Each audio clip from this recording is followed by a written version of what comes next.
여러분, 그 무거운 짐을 들어본 경험이 있으십니까?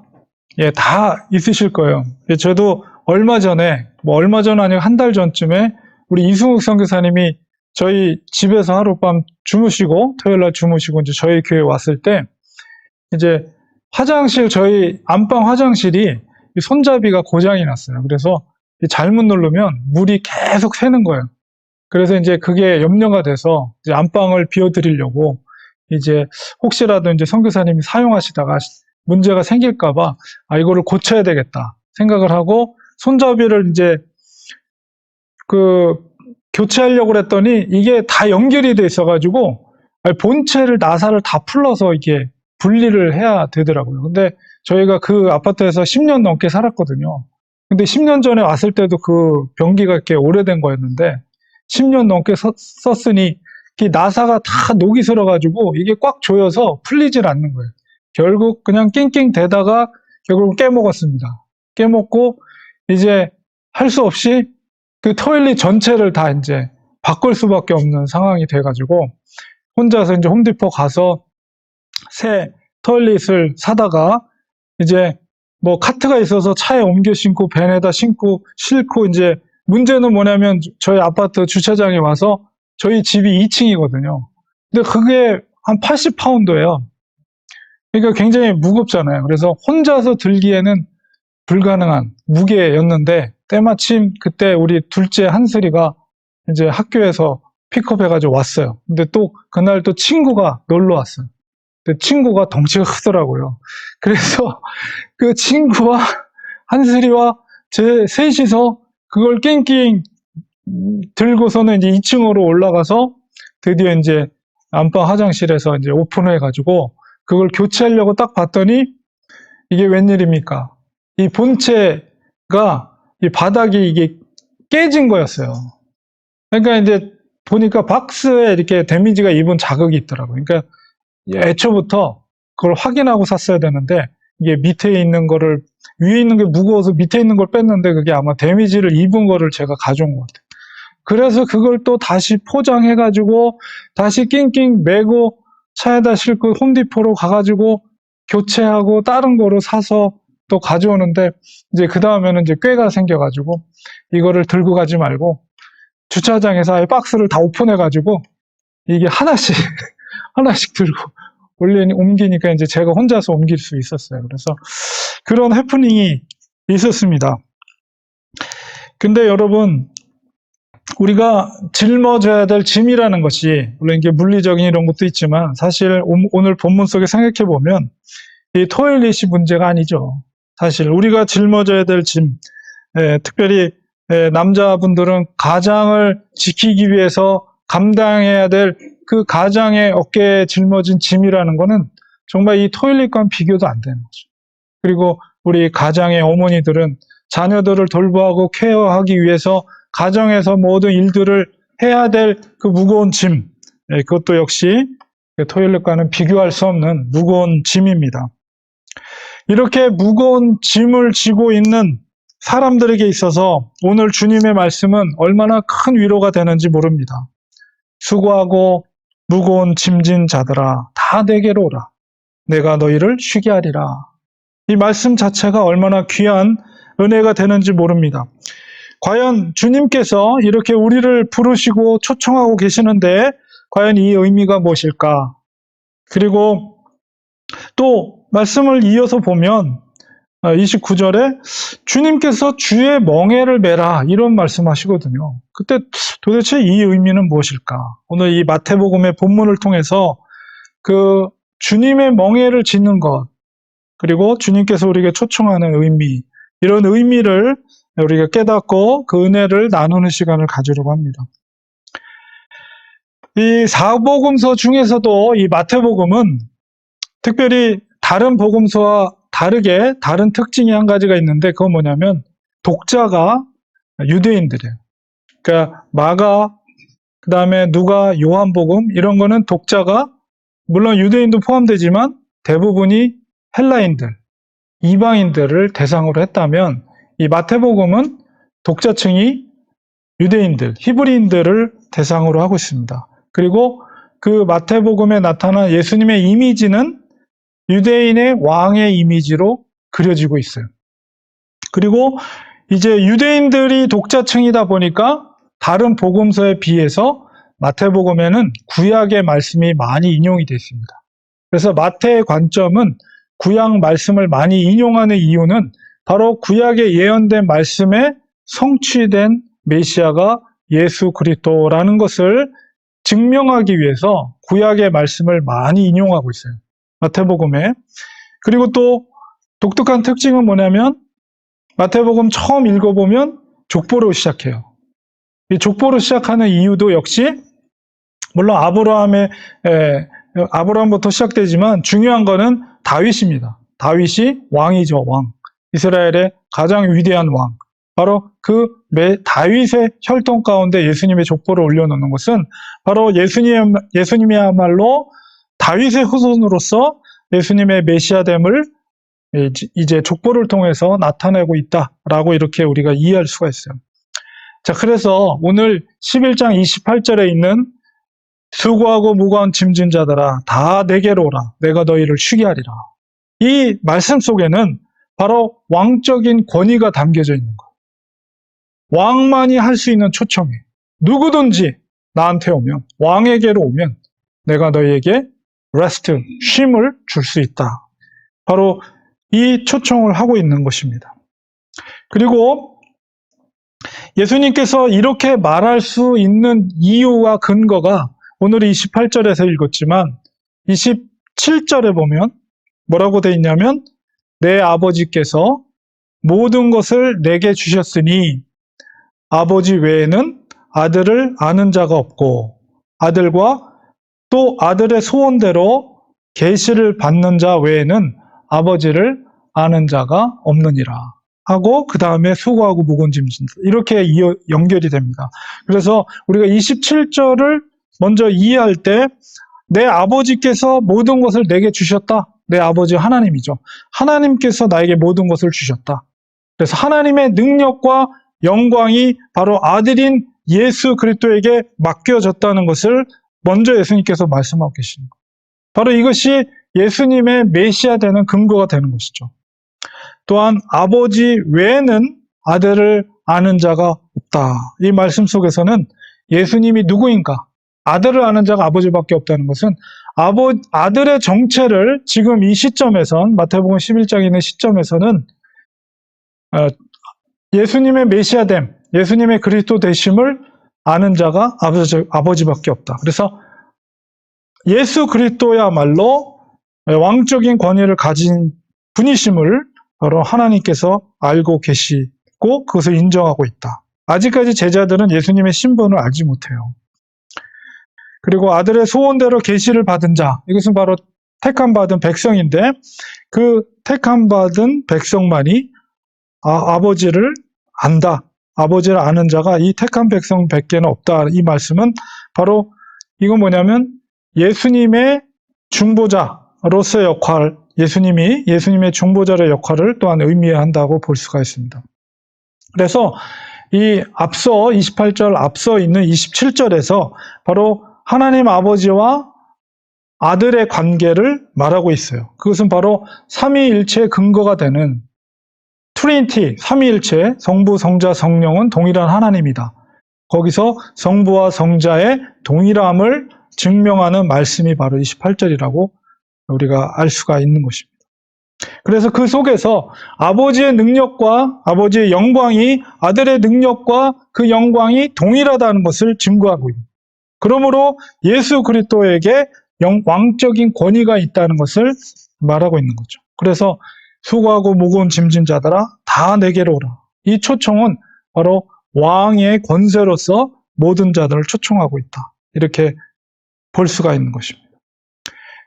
그리고 여기서 수고하고 무거운 짐진 자들아 라고 했을 때 그 짐의 의미가 무엇일까요? 제가 서론에서 말씀드린 것처럼 이 짐이라는 것은 그 문자적으로 물리적인 짐이라기보다는 바로 우리가 살아가면서 이 감당해야 될 책임과 어떤 책무라고 볼 수가 있죠. 그래서 누구나가 특별히 어떤 법적인 잘못에 대한 대가를 치러야 될 때 그 감당해야 될 죄값도 역시 바로 그 짐이라고 말할 수가 있어요. 그리고 어떤 사람은 이 삶의 무게가 정말 사람을 너무 힘들게 하죠. 그것이 극단적으로 갈 경우는 어떤 사람들은 그것을 감당할 수가 없어서 죽음을 택하는 경우도 있어요. 그러니까 빚을 졌어요. 누구한테 빚을 많이 졌는데 그것을 자기가 도저히 감당할 수 없을 때 극단적인 선택을 하는 사람들, 그런 모든 것들이 짐이라고 말할 수가 있죠. 누구에게나 그렇기 때문에 짐이 있습니다. 그 무거운 짐들이 있어요. 그래서 주님은 그것을 알고 계시기 때문에 다 내게로 오라. 내가 너희를 쉬게 하리라. 이렇게 초청하고 있는 것입니다. 자, 그렇다면 주님께서 어떻게 쉬게 할 것인가? 그 짐을 지고 있는 모든 사람들에게 29절에 보니까 나는 마음이 온유하고 겸손하다. 이런 말씀을 하고 29절에 보면 눈에 띄는 구절이 나의 멍에를 메고, 이 말씀이 우리 눈에 띕니다. 모든 사람들, 무거운 짐을 지은 사람들을 초청하고 내게로 오라, 내게 쉬게 하리라 이렇게 초청을 했으면 아무것도 지지 말고 그냥 다 내려놓고 편히 쉬어라 이렇게 말씀해 주시면 좋겠는데, 주님께서 나의 멍에를 메라고 이렇게 오히려 말씀을 하세요. 그래서 이게 도대체 무슨 의미일까? 왜 이렇게 말씀하셨을까? 도대체 주님이 말씀하시는 나의 멍에, 주님의 멍에라는 것은 무엇일까? 이런 것을 우리가 생각하게 되는데요. 주님이 주시는 레스트, 쉼에 대해서 아주 결정적인 말씀이 이 말씀이에요. 그리고 이 주님의 멍에를 메고 내게 배우라 이렇게 말씀하셨는데, 이 말씀의 의미를 저도 깊이 있게 묵상해 보았습니다. 이것은 뭐냐면 관계의 의미예요. 관계를 맺으라는 거예요. 여러분, 멍에라는 게 뭡니까? 멍에. 저도 농사를 안 져봤기 때문에 멍에를 직접 제가 시골에서 본 건 아니지만 찾아보니까 멍에라는 거는 이제 옛날도 그렇고 지금도 그렇고 이 소의 어깨에다 이렇게 통나무로 된 거를 이렇게 이런 식으로 요크라고 이런 식으로 된 거를 올려놓고 그것을 달구지나 쟁기지라는 도구에 그거를 연결해요. 그러니까 연결하는 어떤 연결 장치가 그 멍에라는 거. 그러니까 주의 멍에, 나의 멍에를 매라는 것은 바로 주님과의 관계를 맺는 거예요. 주인이 누구예요? 만약 소로 비유한다면 그 소에게 멍에를 맨다는 것은 그 주인과 소가 같이 일하게 된다. 그리고 그 고삐를 바로 주인이 잡고 있어요. 그 주인이 누가 되시는 거예요? 예수 그리스도가 되시는 거죠. 예수님과 관계를 맺는 거예요.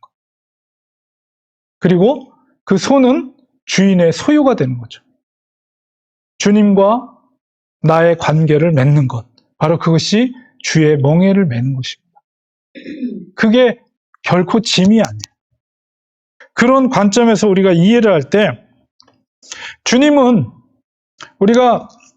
저도 이제 소를 이렇게 일을 시키는 농부에 대해서 다큐멘터리 같은 거를 이렇게 보면은 이 농부가 소를 옛날에 농경문화에 있을 때 이 소는 정말 중요한 재산, 목록 1위.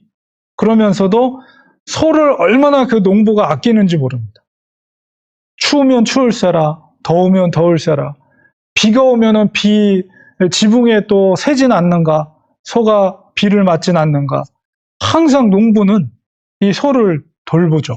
그리고 새벽마다 이 일 시키기 전에 그 지푸라기를 잘라가지고 뜨거운 또 물 이런 거 섞어가지고 뜨겁게 음식을 먹이고, 또 일을 하고 나서 오면은 깨끗이 씻겨주고 또 음식을 주고 편히 쉴 수 있도록 그런 농부가 소에 대해서 케어하는 것을 보면 사람 이상으로 잘 돌봐주는 것을 보게 됩니다.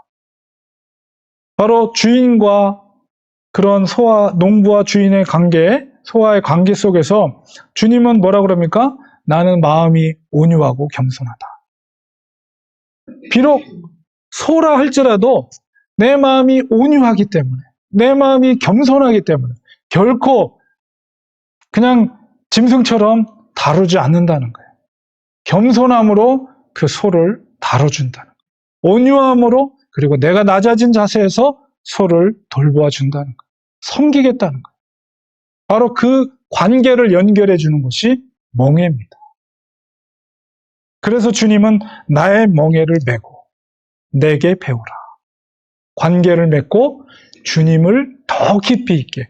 우리가 송아지 어릴 때부터, 농부가 송아지 어릴 때부터 키우고 뭐 코를 뚫고 귀에다가 뭐 마크를 새기고 이런 것들이 다 주인이 다 하잖아요.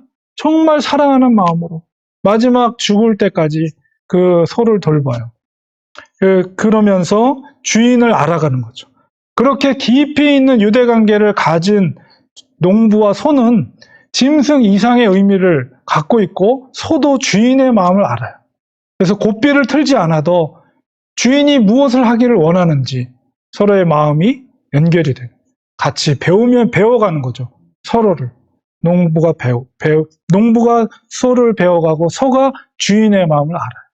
그래서 주인이 무엇을 원하는지를 말하지 않아도, 고삐를 틀지 않아도 알게 되는. 그래서 주님은 내게 배우라. 주를 배우는 거예요. 예수님을 관계 속에서 더 깊이 있게 알아가는 거예요. 그 속에 진정한 레스트, 쉼이 이루어지는 게 되는 것입니다. 바로 이렇게 농부는 소와 서로의 마음을 아는 것처럼 함께 일을 하고 또 함께 살아가게 되는 것이죠. 주님께서는 무거운 짐진 자들에게 말씀하십니다. 나의 멍에를 메고 내게 배우라. 이 말씀은 바로 나와 함께 일해보지 않겠니? 나와 함께 배워가지 않겠니? 나와 함께 살아보지 않겠니? 이런 권유, 관계 속에서 함께 일하고 함께 살자는 그런 주님의 초청인 것입니다. 그럴 때 비로소 주님께서 우리를 돌봐주시기 때문에 우리에게 진정한 쉼이 이루어지게 되는 것이죠. 여기서 이제 너희 마음이 쉼을 얻으리라 라고 했을 때 이 마음이라는 말이 헬라어로 카르디아라는 단어를 쓰는데, 이 카르디아라는 것은 바로 그 마음 중심의 영적인 생명의 중심지라는 의미를 담고 있어요. 그러니까 내 마음의 그 중심 속에, 영혼의 그 중심 속에 진정한 쉼을, 평안을 얻게 될 것이다 라는 것을 말하고 있습니다. 그렇기 때문에 그 평안은 주님과의 동역 속에서 주어지는 것을 우리가 알 수가 있습니다. 주님과 함께하는 자는 복이 있는 자입니다. 주님과 함께 일하는 자는 복이 있는 자입니다. 진정한 쉼을 얻을 수 있기 때문에 그렇습니다. 그리고 또한 주님은 아버지로부터 모든 권세를 부여받은 분이시기 때문에 하늘과 땅의 모든 권세를 가지신 분이 바로 우리의 아무리 무거운 짐이라도 그것으로부터 진정한 자유와 또 하나님 주님과의 관계 속에서의 바로 평안과 쉼을 얻게 하시는 거죠. 그렇기 때문에 우리는 주님의 멍에를 메야 됩니다. 그리고 더 깊이 주님을 배워가야 합니다. 주님과의 동역 속에서 주님이 누군지를 더 알게 되고 그 속에서 진정한 안식을 누릴 수가 있는 것이죠. 30절에 보면 내 멍에는 쉽다. 그리고 내 짐은 가볍다. 주님은 그렇게 말씀하십니다. 주님의 멍에는 쉽습니다. 왜 그렇습니까? 내 어깨에 있는 멍에의 그 고삐를 누가 쥐고 있어요? 주님이 쥐고 계시기 때문에. 소가 주인의 마음을 듣지 않고, 주인의 말을 듣지 않고 마음대로 가려고 하면 고통을 당하죠. 그러나 고삐를 잡고 주인이 원하는 대로 행할 때 소는 고통을 당하지 않습니다. 섬김을 받습니다. 그렇기 때문에 주님의 멍에는 쉬운 것이죠. 주님은 결코 정말 함부로 대하지 않습니다. 자비로우신 분입니다. 온유하시며 겸손하신 분입니다. 그렇기 때문에 우리가 주님의 인도하심을 따라야 합니다. 아무리 소가 똑똑하고 일을 잘한다 할지라도 그 농부의 마음을 넘어설 수 없는 거죠, 소는. 우리는 그 주님이 인도하시는 대로 순종하면 되는 거예요. 그 이상의 모든 것들을 주께서 다 계획하시는 거예요. 우리 어깨에 주님의 멍에게 있는 것이 복입니다. 진정한 마음의 쉼을 얻기 위해서 바로 주님은 그 관계 속에서 우리에게 쉼을 주기 때문에 그렇습니다.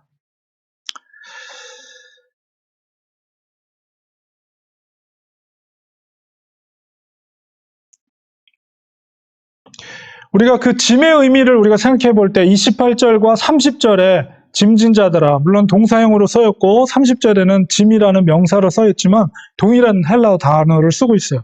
과연 그 짐의 차이가 뭘까라고 했을 때 28절에 있는 짐은 뭡니까? 주님과의 관계가 맺어지지 않은 짐이에요. 그렇기 때문에 힘든 거예요. 감당하기 어려운 거예요. 그러나 30절에 있는 내 짐이다라고 했을 때 그 짐은 이미 멍에의 관계 속에서 주님과의 관계 속에서 짊어지어진 짐입니다. 그 짐은 가볍습니다. 왜 그렇습니까? 주님과 그 인생 가운데 함께 걸어가기 때문에 주님께서 책임져 주시는 거예요. 그것을 감당케 하십니다. 성령님을 통해서. 성령님은 그리스도의 영이라고 그러죠. 바로 성령님께서 그것을 감당케 해요. 예수님과의 관계 속에서 그것을 감당케 하시는 분이 성령님이십니다. 삶의 무게의 짐으로 쓰러지려고 할 때, 내가 감당할 수 없을 때 성령님께서 우리를 책임져 주시는 거예요.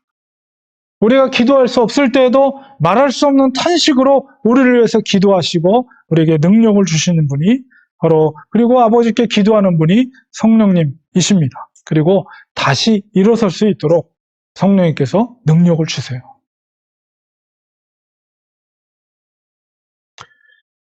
성령의 인도함을 그때그때마다 우리는 받아야 됩니다. 주님이 고삐를 틀어서 우리를 일으켜 세우시는 거예요. 주님의 주권을 인정해야 됩니다. 이것이 바로 주님을 알아가는 것. 주님의 멍에를 매야 됩니다. 주님은 우리와 함께 일하시기를 원하십니다. 우리가 힘든 광야의 길을 걷더라도 주님께서는 낮에 구름 기둥으로 바로 뜨거운 태양빛을 가르시고 밤에는 불기둥으로 그 사막의 추위 속에서 우리를 보호하시는 거예요. 날마다 끝없이 24시간 동안 주님은 그 광야길 가운데 함께하고 계시고 지키고 보호하고 계신다는 거예요. 날마다 필요한 만나를 공급해 주시며 메추라기를 공급해 주십니다.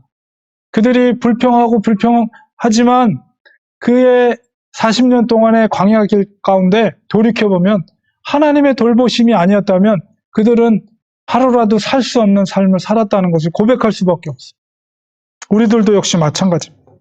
우리가 눈이 어두워서 보지 못하는 것뿐이지 하나님은 우리의 삶 가운데 날마다 우리의 필요한 것을 공급해 주셨다는 것을 우리는 고백할 수밖에 없습니다.